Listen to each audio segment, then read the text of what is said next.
আসসালামু আলাইকুম। আজকে আমি রান্না করব মজাদার চাইনিজ সবজি।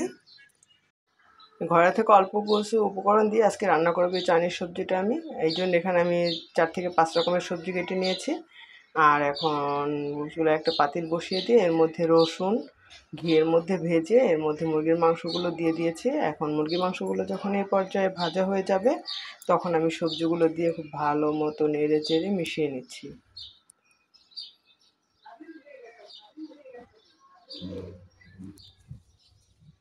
খুব ভালো করে মিশিয়ে নিচ্ছি। এই তো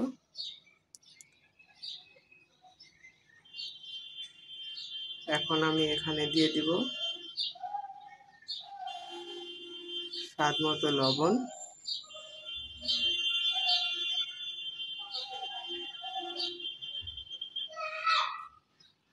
আর দিয়ে নিলাম হাফ চা চামচ পরিমাণ আদা রসুন বাটা। আর এখন সব কিছু খুব ভালো করে একটু মিশিয়ে নিচ্ছি আবার।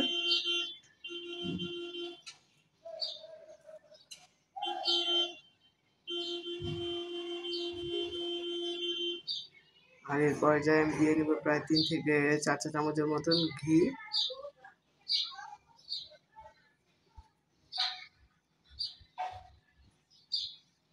ঘিটা হয়ে গেলে এখন আমি এর মধ্যে দিয়ে দিব হাফ কাপ গরম পানি।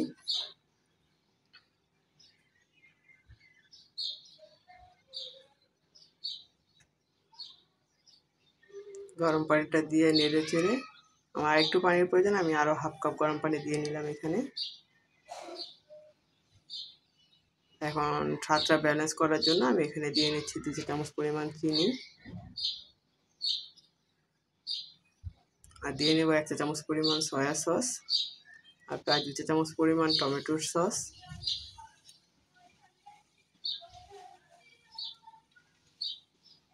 এখন সব উপকরণ খুব ভালো করে মিশিয়ে নেব আমি। আর এখানে আমি হাফ কাপ পানির মধ্যে কর্নফ্লাওয়ার গুলিয়ে দিয়েছি প্রায় 1.5 চা চামচ পরিমাণ। এখন নেড়ে চেড়ে খুব ভালো করে আমি এটাকে জাল করে নিব।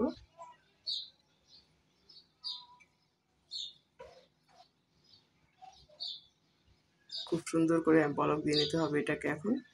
আর আমি এখানে কিছু কাঁচামরিচ কুচি করেও কেটে দিব এর মধ্যে। আমি আরও 2 চা চামচ ঘি দিয়ে নিলাম এখানে।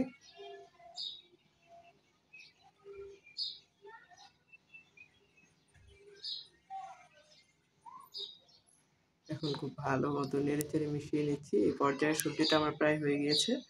এখন আমি কয়েকটা কাঁচামরিচ এখানে কেটে দিব।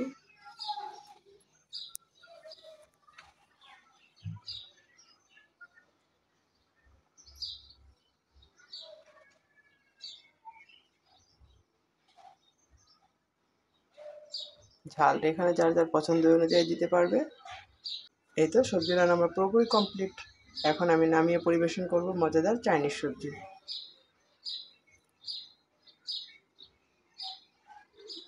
আল্লাহ হাফেজ।